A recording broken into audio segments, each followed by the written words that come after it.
सर्व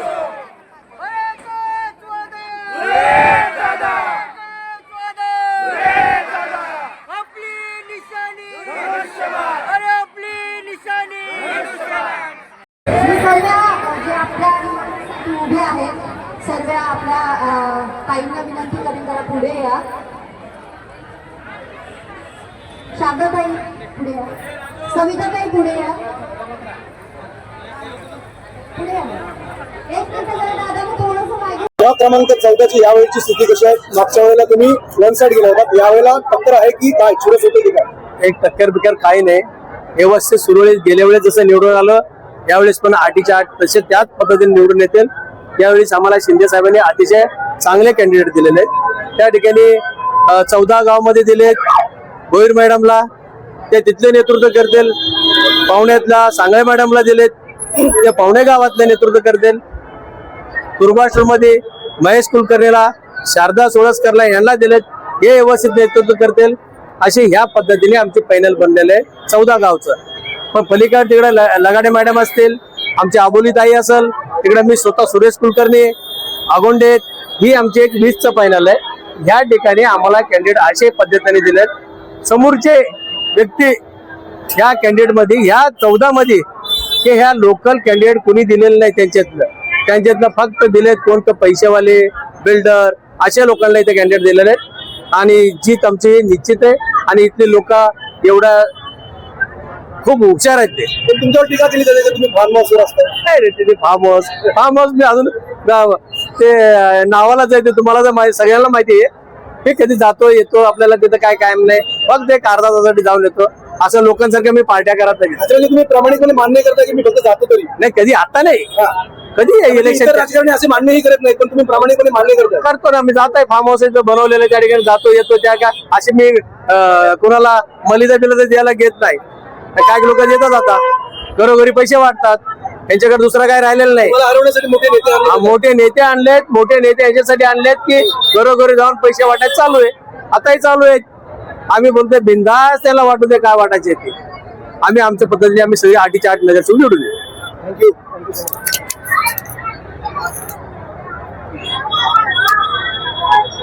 काय यावेळेला तुमच्याकडे झोपडपट्टी सर्वात मोठा चॅलेंज जे आहे, आता सध्या ब्रिजचा काम आपल्याकडे चालूच आहे. या ठिकाणी मेजर जे प्रॉब्लेम आहे आपल्या इथे दफनभूमीचा आणि मशानभूमीचं जे आहे, मागे आपण मागणी केली आहे. माननीय श्री एकनाथजी शिंदे साहेब यांच्याकडे आपण सुद्धा मागणी केली आहे की या ठिकाणी आपल्याला मशानभूमीसाठी 3 किलोमीटर ब्रिज क्रॉस करून जावं लागतं. त्यासाठी ही जागा आम्हाला इथेच भेटली पाहिजे. आणि तुर्भा गावात तिथे एकच मशानभूमी आहे. तिथे वाशी, कोपरी, दुर्बा स्टोर, हनुमान नगर, इंद्रानगर, गणपतीपाडा, शिवाजीनगर असे बरेचसे एरियाचे पूर्ण इतका मोठा विभाग तो एका मशानभूमीमध्ये. आणि इथे प्रचंड गर्दी असते. आणि त्या ठिकाणी रोड क्रॉस करताना एखादा अपघात होतोच. आणि ते एखाद्या शेवटच्या अंतिम यात्राला सुद्धा आम्हाला हे प्रचंड त्रास होतो. आणि या ठिकाणी माता बाल रुग्णालयाची आम्हाला गरज आहे. त्यासाठी पण आपण मागणी केली आहे. या ठिकाणी तुम्ही 2 मिनिटं शाखेच्या 2 मिनिटाच्या अंतरावरतीच एक जागा आहे आपल्याकडे. त्यासाठी पण आपण मागणी केली. तो सुद्धा प्रपोजल एरियामध्ये आहे. मागणी पालिकेकडे पण केलंय, शिंदे साहेबांकडे पण केलं आहे. ते सुद्धा आम्ही लवकरात लवकर मार्ग काढू. आणि आपले पोरं जे आहेत, माझे वडील लहान ते मोठे इथे झाले, आजोबा इथे मोठे झाले, मी मोठा झालो आणि माझा मुलगा सुद्धा इथेच आहे. मग यांच्यासोबत झोपडपट्टी स्लम एरियामध्ये दिवस रात्र मी इथे राहतोय. कारण जेव्हा इकडचं बघण्याचे दृष्टिकोन जेव्हा आम्ही बाहेर जातो तेव्हा जर म्हणतो की मी स्लम मध्ये राहतो करून, कोणाला विश्वास बसत नाही. त्यामुळे मी त्यांना सगळ्यांना एकदा परत बोलू इच्छितो की जर हे बाकीचे लोक जे म्हणतात ते बाहेर राहतात, हे राहतात, त्यांनी फक्त एकदा यावा आणि इथे बघावा आम्ही इथे कसं राहतोय, काय राहतोय करून. लोकांची जी समस्या काय आहे त्या समस्येसाठी आम्ही इथे राहतो, जेणेकरून यांना प्रॉब्लेम होऊ नये. तरुणांच्या रोजगाराचा प्रचंड मोठा प्रॉब्लेम आहे या ठिकाणी. तुमच्याकडे पावना एमआयडीसी, तुर्भा एमआयडीसी, सगळ्या एमआयडीसी आहेत. तरुणांना आधीही रोजगारापासून वंचित राहावं लागतं. तर रोजगार त्या ठिकाणी ज्या हिशोबाने कुठल्या कोणाची डिग्री आहे, ज्या ठिकाणी त्यांचे स्किल्स आहेत, त्या हिशोबाने सगळ्यांना कामं इथं भेटतात. कारण आपल्या तुर्भा एमआयडीसी मध्ये जसे केमिकल इंजिनियर्स आहेत, त्या ठिकाणी सिव्हिल इंजिनियर्स आहेत.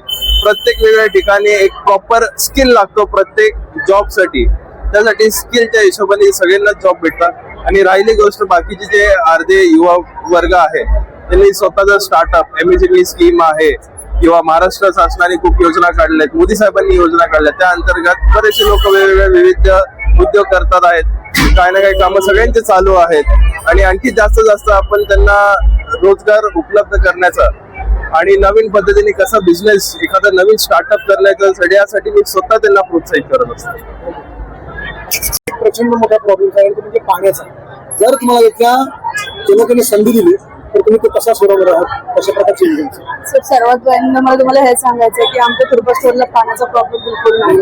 आमच्याकडे 2 टाके आहेत. कुलकर्णी साहेबांच्या माध्यमातून पाणी प्रश्न हा 20 वर्षापूर्वी सुटलेला आहे.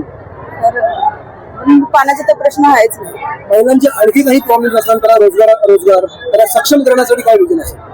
महिला सक्षमीकरणाच्या मी त्यांना मागे सांगितलं होतं की साहेबांच्या मागे महिला राज भरपूर आहे आणि महिला सक्षमीकरणाचा सगळ्यात पहिला साहेब विचार करतात की महिलांचा. आज पण तुम्ही पाहू शकता की महिला साहेबांच्या मागे महिला किती आहे.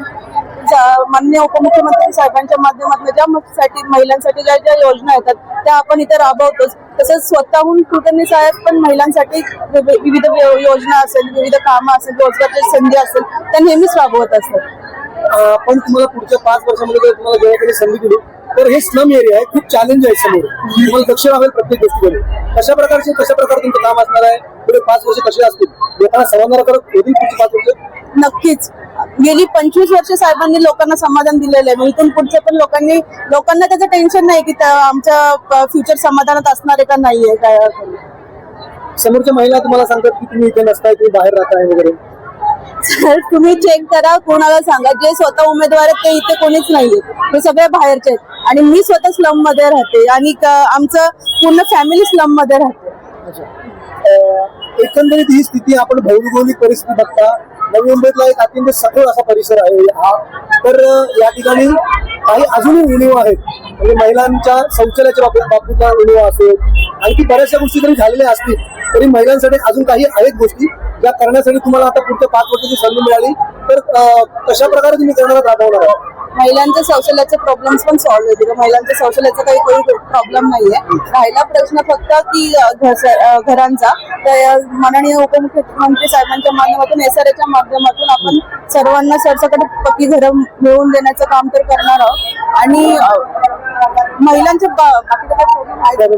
तुम्ही तो मुद्दा जो हाताळला, विरोधी पक्ष असं म्हणतात की तुम्हाला जो काही घर जाणार आहे म्हणजे जनतेने काही घरं देणार आहेत त्या घराच्या बरोबर विरोधक तुम्ही देणार आहात, आम्ही त्याला दुप्पट घर देणार आहोत असं विरोधक म्हणतात. जे स्वतः स्लम मध्ये राहत नाही, ज्यांना मोठे मोठे टॉवर स्वतःला लागतात ते काही लोकांना घर देणार आहेत. ज्यांचे स्वतःचे प्रभाग स्वच्छ नाहीये, ते स्वतःच्या प्रभागात काम करू शकत नाही, ते आमच्या प्रभागात येऊन काय काम करणार. अच्छा, पण घरांसाठी तुमचं काय विजन असणार आहे?